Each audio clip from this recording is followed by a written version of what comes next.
Minsan ba, tila nawawalan ka na ng pag-asa? Pakiramdam mo, nakakulong ka sa madilim na mundo. Hindi na lalayo sa sitwasyon nang itinampok namin nitong Pebrero. Tungkol sa isang dalaga sa Sitio Papayo, Barangay Cardis sa Bagulin sa La Union, na parang nakabilanggo sa pinagtagpi-tagping kahoy na ito. Ang butas sa gawa-gawang kubong ito, mayat mayang sinisilip ng mga taga rito. Ang parang preso sa loob, ang 19 anyos na dalaga. Mahigit 1 taon na ritong nakatira. Tawagin natin siyang Mia. Pagtungtong ni Mia ng 16, may napansing kakaiba si Delia sa ikinikilos ng kanyang anak. Palagi niya akong sinasaktan. Sinasaktan niya yung sarili niya.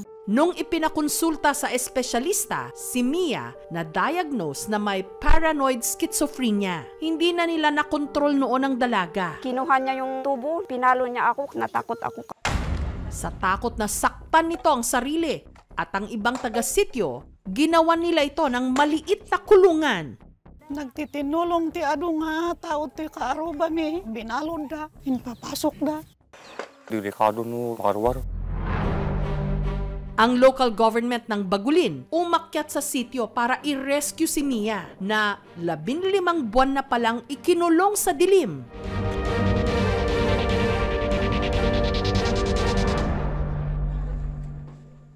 At sa wakas, muli nang nadampian ng liwanag.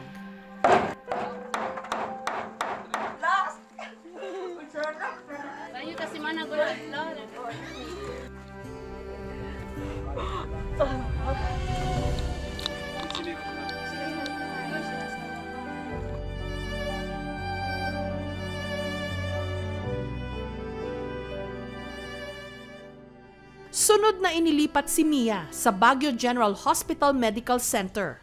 Mabibigyan siya ng mga karampatang mga gamot, therapy din po na kailangan niya.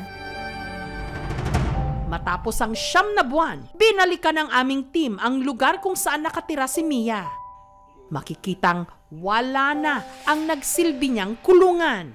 Ijay nagbalayan, nagaramidan mi ti balay ni Bina, inikat mi, sutil ito na kayo nga nabaking. Yalis ko atak ba, malimot no kitkitao na gamin piman. Kulay no siya kung kut no rumadak jay, no wada jay unagtarong malakot, madino kitkita gamin piman, so nga kat ko na. Ang dalagang nakakulong noon sa maliit na kubo, nakalaya na. Ito na siya ngayon. Handa nang magpakilala si Mia o Vina sa totoong buhay. Kitang-kita ang malaking pagbabago sa kanyang itsura. Naging mas malusog din ang dalaga. Met-meteros ta ka mga. Met-iyat na yung mga o tinmaba, din mukmugpay, din makul, narayaw mo. Halos 1 buwan din daw siyang nanatili sa ospital. Ulay nung isuti karigat na diyay, anusan mi lang na nagbanbantay. Kahit mi lang may bagan, nakarwa diyay ospital. Adamot tintud nga agas na nga tumtumaro na, pamindot man sa nga ano daw. Idede kulungan na kamat maturog tatay tuyak kamat malambot na ang tinutulugan ko. Dito di nararamid ko di wata ijay ospital. Naragsak ta inwardak ijay kulungan. Ang dating nakakulong sa loob ng kubo, malaya nang nakakasalamuha at nakakausap ang kanyang pamilya ngayon. Kaya nga linis di balay ka na glutot ka na. Parang hindi ko lubos maisip na nailagay namin siya noon sa kanyang kulungan. Makakarwan mo isuna nga mapayay agpaspasyar, kahit mo turun ang pakapukaw, ang wala ang sang sangit, dari kuna na kanya. Nakikipaglaro po ako. Tata mabalinak na makiyos istorya pa nakisiandan, tiya pa nakisiandalula. Masaya ako kasi gumaling siya. Ang tangi lang niyang hiling, Kahit kumat nga ituloy sa eskwela, grade 7 ako dapat ngayon.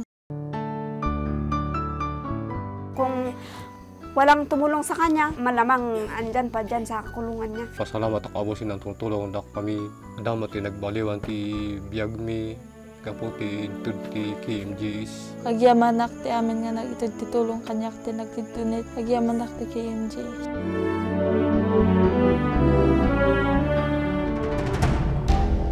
Mag-iisang taon na mula nung inere namin ang malaking suliranin ni Nena na ang tiyan halos puputok na sa laki. Malaking palaisipan kung ano ang nasa kanyang sinapupunan. 9 na buwan pa lang daw kasi ang nakararaan nung nagluwal siya ng kambal.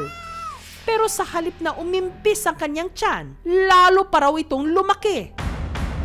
Duda tuloy niya, baka may naiwan pa sa loob nitong sanggol din. Parang buntis ano to, pero hindi naman kami nagkukontak ng asawa kasi kakaanak ko lang po. Lumalaki po sir, pag hindi po ako makakaihi ng ayos. Pero hirapan po ako maglakad. Ano kahit sa loob ng tiyan ko? Sabi ko po kay Papagat na sana bago magpasko makauwi kami. Tapos gumaling na ako. Ipina-check up siya ng aming team sa isang OB gynecologist at nakita na ang laman ng kanyang tiyan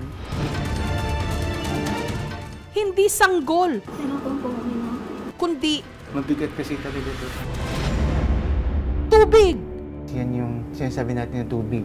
Ang kondisyong ito, tinatawag na ascites. Nakitaan din si Nena ng enlargement o paglaki ng puso. Matapos ang halos 1 taon, ang lumulobong tiyan ni Nena, ito na ngayon.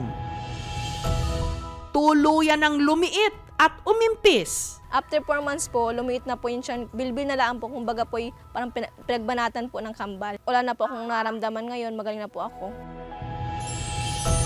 Nag-jogging po ako. Dito lang po, paikot-ikot lang po sa bahay. Ang isa sa pinakaikinatutuwa ni Nena, ang hilig niya sa pagsasayaw na muli na niyang nagagawa.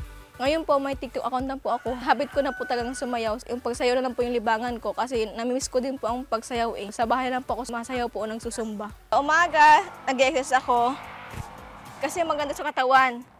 Dati hindi ko ito magawa kasi mabilis ako hingalin. Higit sa lahat, naaalagaan na niyang muli ang kanyang kambal. Ngayon po, kaya ko na po kahit ako lang mag-isa nag-aalaga sa kambal ko. Nakakapagbuhat na po ako ng yung 2 po, kaya ko buhatin, kabilaanan po. Puso ko po ngayon is normal na po siya. Ang laking pasalamat ko din po kasi yung mga nagbigay din ng tulong, naibili ko ng gamot. Kung hindi po natulungan ng KMGS, siguro po nandun pa rin po ako sa hospital na unang pinuntahan na mag-asawa.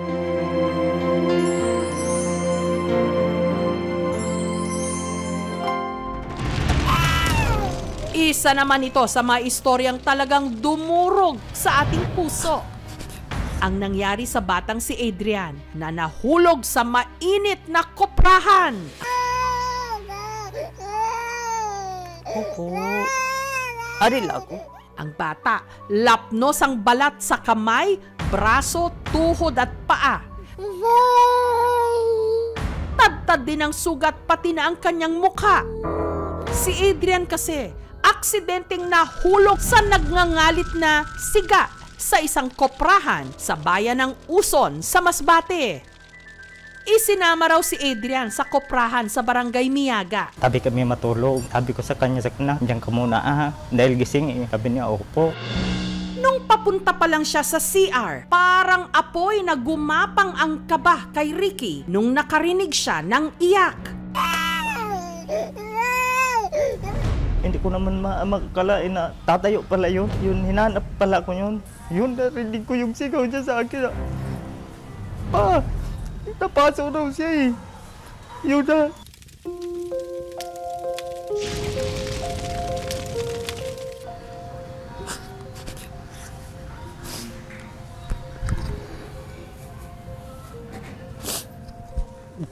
Yung pagkakita ko sa bata, doon sa apo eh. Nakadapa. Yun, tumalo naman ako kagad at saka binuhat ko yun.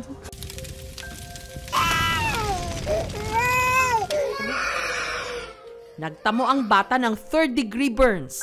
Mahigit 1 linggo siyang na-admit sa ospital. Pulang-pula pa rin ang kanyang mukha dahil sa pagkakasunog.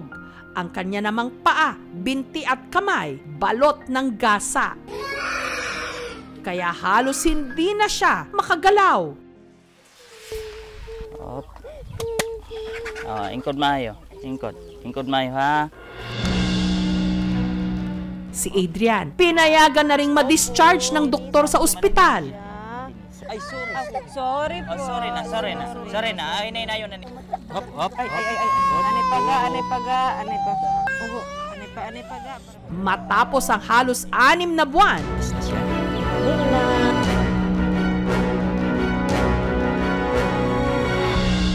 heto na siya ngayon.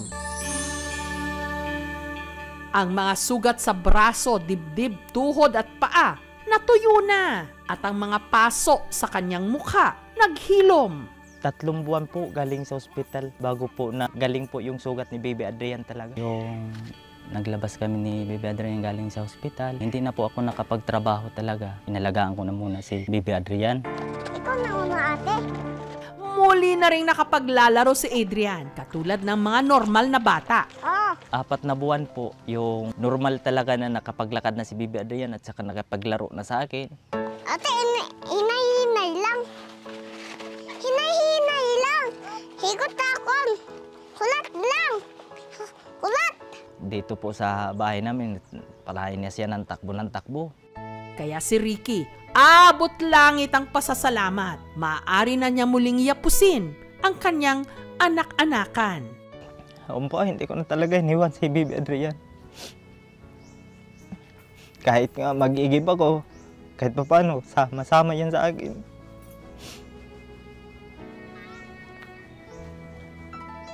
Sa ngayon po, magaling na po si Baby Adrian. Maraming salamat po sa KMJA at saka yung sa nanonood sa amin. Merry Christmas po sa lahat po. Ikaw, Nak, ano po, Nak, yung masasabi mo, Nak, yung ngayon sa nanonood sa atin? Sabihin mo. Salamat. Ngunit hindi pa rin daw fully recovered si Adrian. Ang kanyang mga daliri kasi sa kamay, nagdikit-dikit. Sana kung mapoperahan, ma-plastic surgery daw, bumalik sa normal. Sana ang hinihiling ko lang talaga na mapoperahan ko si Baby Adrian. Kaya muli, si Ricky at si Adrian kumakatok sa ating mga puso. Naghihingi po ako ng tulong na sana si Baby Adrian po maoperahan po yung kamay niya para noon na pag dumating yung 1 taon, gusto ko si Baby Adrian makapag-aral na po. Sa mga masugid naming manunood, maraming salamat po dahil sa tulong nyo, sina Vina, Adrian at Nena magpapasko na punong-puno ng pag-asa. Dahil po sa KMJS, nagkaroon po ako ng pag-asa na magpatuloy sa buhay ko ngayon. Kada nagbaliwan tibiyag ko, gapote KMJS, tanakalwarak di kulungan. Maraming salamat po sa KMJA. Maligayang pagpasko namin ni Baby Adrian.